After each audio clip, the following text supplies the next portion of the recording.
안녕하세요. 시골밥장사 지현진입니다. 오늘의 주제는 개업자금, 즐기는 마음을 부릴 여유는 남기고 투자해라 입니다.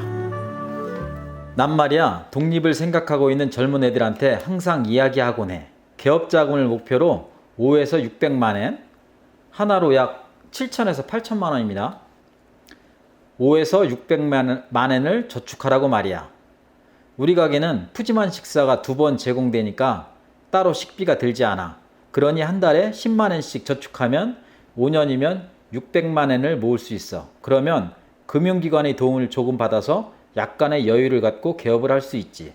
물론 이만큼 돈을 모으지 못했다고 해서 재미있는 가게를 할 수 없는 건 아니야. 중요한 건 수중에 있는 돈을 어디에 어떻게 쓰느냐니까.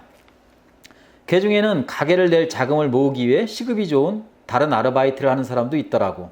그럴 시간이 있으면 시급이 싸더라도 요식업 현장에서 일하며 실력을 쌓아가는 게 더 좋아. 보디빌더랑 처음부터 차곡차곡 실력을 쌓은 프로레슬러가 링 위에서 프로레슬링 시합을 한다면 어떻게 될 것 같아? 엇비슷한 근육처럼 보여도 경험의 차이가 커서 승부조차 되지 않을 거야. 가게 경영도 마찬가지야. 성공의 지름길은 없어. 무조건 현장에 나가 어떻게 팔까? 머리를 쥐어 짜내고 고민하는 것. 그것이 무엇보다 중요한 거야. 오늘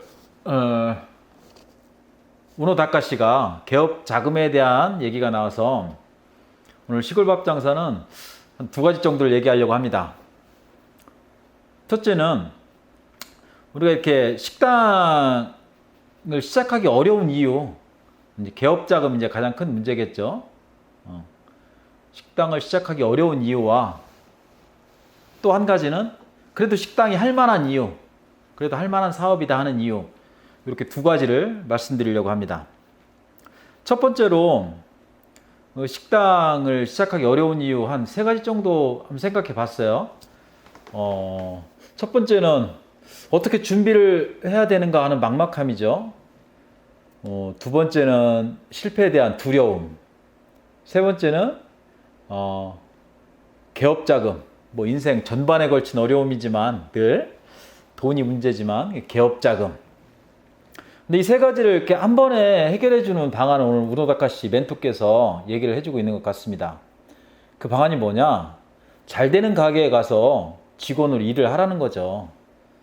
지금 요즘 우리 한국 그 음식업 그 전반적인 업장 기준으로 봤을 때 제가 보기에는 한 달이면 200만 원씩은 저금할 수 있을 것 같아요. 식당에서 먹여주고 재워주고 다 하거든요. 웬만한 데 필요한 데는 보면은. 그리고 잘 되는 가게들은 돈 쓸 시간도 없어요. 바쁘고 피곤해서. 내가 어떤 그 목표의식이 있다면 돈을 허투루 쓰지 않고 모으기로 작정만 한다면 한 달에 200만 원씩 벌 수 있습니다. 1년이면은 2,400만 원이고요. 5년이면은 1억 2천만 원. 1억 2천만 원이면 웬만한 가게 충분히 할 수 있죠. 부족하다면 부족한 금액이지만 또 상당히 큰 금액이라고도 할 수 있습니다. 그리고 그것 말고도 식당에서 일을 하면 인적 네트워크를 만들 수가 있어요. 주방 사람들, 홀 사람들, 그 분야에 그 사람들 나름대로의 인적 네트워크가 있어서 다음에 내 장사를 시작할 때 분명히 도움을 받을 요소가 굉장히 많아요. 그래서 설령 자금이 넉넉하다 하더라도 직접 가서 그렇게 반드시 잘 되는 식당에 가서 일을 해볼 필요가 있습니다. 그리고 2번째로 그래도 식당이 할 만한 이유, 이렇게 불경기에 물론 뭐 창업을 하지 않으려면 상관없죠. 아무것도 안 하려면 상관없지만 그래도 뭔가를 해야 된다고 했을 때 식당을 그래도 선택할 만한 그 이유 한 3가지 정도 말을 해본다면은, 첫째가 재고가 없다는 점이에요. 첫째가 재고가 없다는 점이고, 둘째는 외상이 없다는 점이고, 셋째는 진상이 없다는 점이에요. 첫째 그 재고가 없다는 점, 우리가 이제 식당을 하다 보면 뭐 아침에 식자재로 들어오잖아요. 야채나 뭐 고기나 이게 들어오면 거의 그날 다 소진이 됩니다. 뭐 길어야 2, 3일. 그러니까 거의 바로바로 소진이 된다고 봐야죠. 다른 업종하고 한번 비교를 해볼까요? 가령 뭐 안경점, 뭐 또 운동, 뭐 신발을 판다, 뭐 옷을 판다. 재고가 많아야 되잖아요.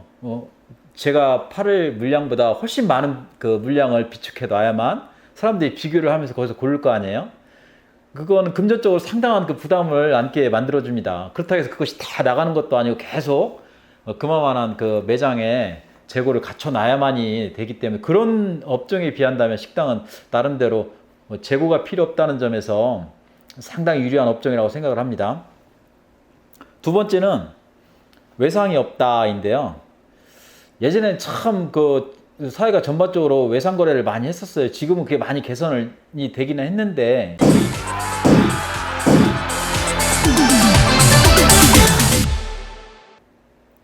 일례로 저희 집이 지금 그 육류를 납품받고 있는 곳이 대전에 있는 부광식품입니다.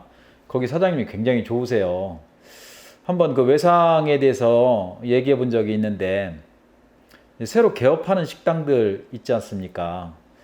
처음에 이제 고기를 대주다 보면은 영업이 조금 안 돼서 그 고기 대주는 걸 쉽게 끊을 수도 없고 또 사정도 하고 해서 계속 대주다 보면은 망하는 경우가 있어요. 잘 돼서 성공을 해서 하면 서로 좋은 건데 망하면은 그걸 갚지 않겠죠. 일단 직원들 인건비부터 해결하고 망한 입장에서 그게 참 받기가 얼마나 어렵겠습니까?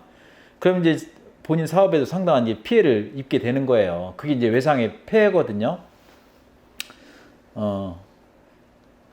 그러한 그 외상이 없다는 거, 식당에 상당히 식당이 그래도 다른 업종에 비해서 좋은 점의 하나라고 저는 생각을 하고요. 세 번째가 진상이 없다. 진상 손님 얘기하는 거예요. 물론 식당계 이제 진상이 있기는 있죠. 그렇지만 제가 여기서 비교하는 건 이제 술집과 비교를 해보는 거예요. 이 술집에는 참 진상 손님이 많아요. 술을 먹으면 사람이 변해요. 헐크처럼.